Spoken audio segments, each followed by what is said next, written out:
Magandang hapon. Mabibilis na balita kasabay ng uwian, hapunan at pahinga.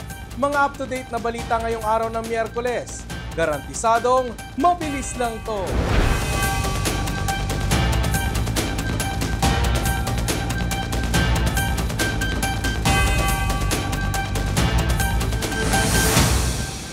Mga headlines ng mabibilis na balita, heto na!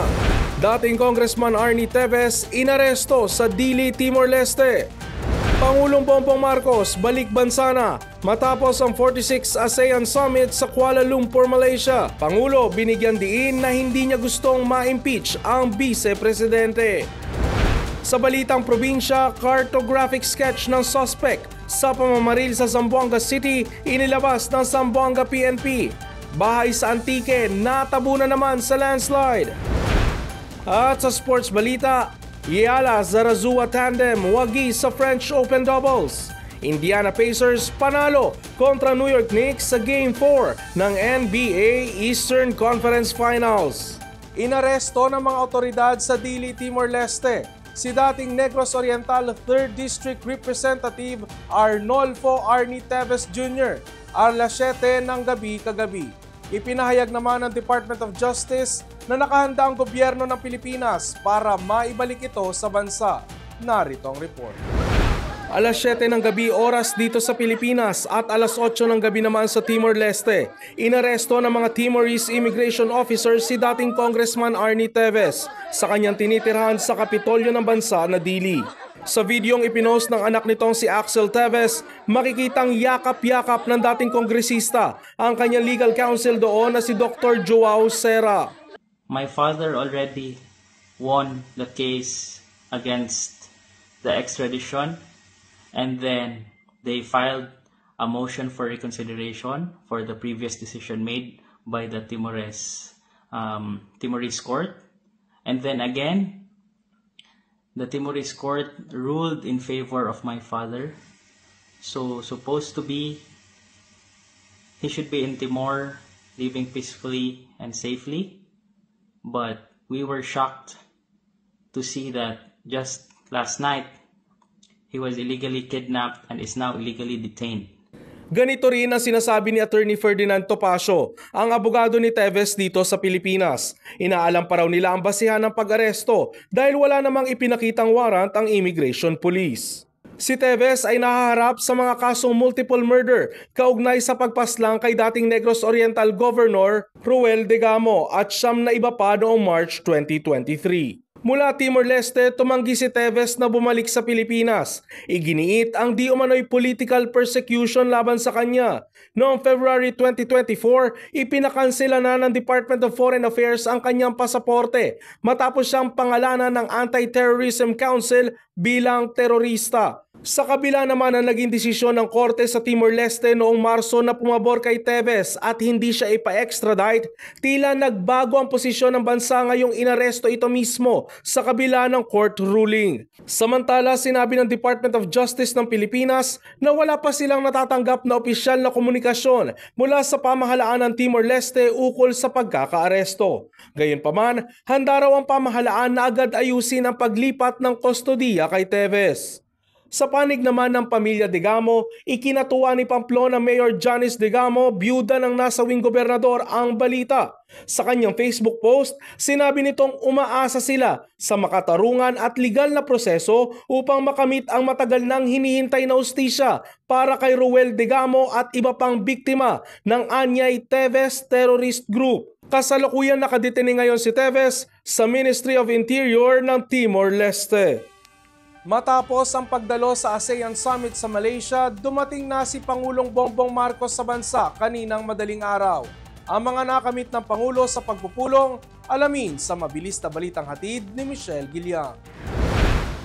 Balik bansa si Pangulong Bongbong Marcos matapos ang 2 araw na partisipasyon sa 46th ASEAN Summit sa Kuala Lumpur, Malaysia. Sa kanyang arrival statement, ibinalita ng Pangulo ang kanyang pakikipag-ugnayan sa ibang ASEAN leaders hinggil sa pagpapalakas ng bilateral, regional at interregional relations. Gayon din ang patuloy na pagsusulong ng kapayapaan, rule of law at sustainable development. We discussed significant international issues and emerging challenges that not only impact our nation, but also the entire region, especially the West Philippine Sea. I reaffirmed that the Philippines will continue to defend our sovereignty, sovereign rights, and jurisdiction in the West Philippine Sea in accordance with international law. Nagkaroon rin ng bilateral talks ang Pangulo sa mga leader ng Laos, Thailand, Vietnam, Cambodia at Kuwait sa sidelines ng summit. Bago lumipad pa Maynila, humarap sa media ang Pangulo para sagutin ang ilang issue ng kanyang administrasyon tulad ng nalalapit na impeachment trial ng pangalawang Pangulo ng bansa na si Vice President Sara Duterte. Muling binigyan diin ng Pangulo na hindi niya ginusto na ma-impeach si VP Sara na siyang katandem niya sa 2022 presidential elections. Hindi na lang How many times we have to say that? I didn't want impeachment. Lahat ng kakampi ko sa Kongreso hindi nag-file ng impeachment complaint. Yung mga nag-file ng impeachment complaint, hindi mo masasabing kaya kong utusan o pagsabihan na ito yung gagawin mo. Sinagot rin ng Pangulo ang umano'y mga hinihinging kondisyon ng kampo ni dating Pangulong Rodrigo Duterte kaugnay sa kanilang reconciliation. You don't put conditions to reconcile. If you're sincere, you want to reconcile, let's sit in front of you. Ano ba talaga problema? Paano nangyari ito? Tanggalin natin ang problema. Kung talagang tapat ako na nais ko mag-reconcile, edi isipin ko lang, lahat ng hiningi mo, lahat ng hinanakit mo, kung kaya ko ayusin, di ayusin ko para tapos na to. Ayoko nga ng kaaway. At sa mga bumabatikos naman ng 20 per kilo na bigas na ibinibenta ng National Food Authority na anilay unsustainable, ang sagot dyan ng Pangulo, watch me sustain it. And then we'll talk in May of 2028. Oh, natuloy ba o hindi? Michelle Galiang para sa All TV News Channel 2. Alamin ang latest na balita sa probinsya. Mula Kalibok Cable News, mabilis na balitang hatid ni Andy Narce. Sa Luzon, at large pa rin ang Chinese national na may-ari ng bahay na inalughog ng Philippine Drug Enforcement Agency nitong May 26 sa Barangay Pampang, Angeles City, Pampanga. Sa bisa ng search warrant ay pinasok ng pinagsamang elemento ng PDEA NCR, PDEA Region 3, AFP, NICA at PNP ang bahay. Dito nasabat ang mahigit sa 1 bilyong halaga ng shabu. Ayon kay PDEA Director General Isagani Neris, nakalagay ang mga illegal na droga sa 155 transparent na plastic na may bigat na 1 kilo per plastic. Itong nakaraang linggo ay may 35 kilo ng shabu rin ang nakuha sa isang buy-bust operation sa nasabing syudad kung saan timbog ang isang Chinese national at Pinay na kasabwat nito. Sa Visayas, natabunan ng landslide ang isang bahay sa barangay Kapnayan, Lawan, Antique dahil sa walang tigil na pag-ulan kahapon ng umaga. Makikita sa mga larawan na halos matambakan na ng lupa ang bahay ni Charlie Noble, residente at barangay secretary ng naturang lugar. Maswerteng walang nasugatan sa nangyaring landslide. Sa Mindanao, nilabas na ngayong araw ng Zamboanga PNP ang cartographic sketch ng isa sa mga suspect sa pamamaril sa 2 katao sa Governor Alvarez Street, Camino Nuevo, Zamboanga City nitong May 26. Nasawi sa nangyaring pamamaril si Michael Perez na tinamaan sa bala at ulo at isa pang motorista na kinilalang si Alcan Saddam Omar. Makikita sa CCTV na tinambangan ng 2 suspect ang motorsiklong sinasakyan ni Perez sa nasabing lugar. Agad namang tumakas ang 2 suspect sa insidente. Nagsasagawa na sa ngayon ng manhunt operation ang Zamboanga PNP sa 2 suspects sa pamamaril. Andy Narce para sa All TV News Channel 2. Sa sports balita, Pinay tennis superstar Alex Ayala wagi sa French Open doubles. Sa NBA, Indiana Pacers wagi kontra New York Knicks sa Game 4 ng NBA Eastern Conference Finals.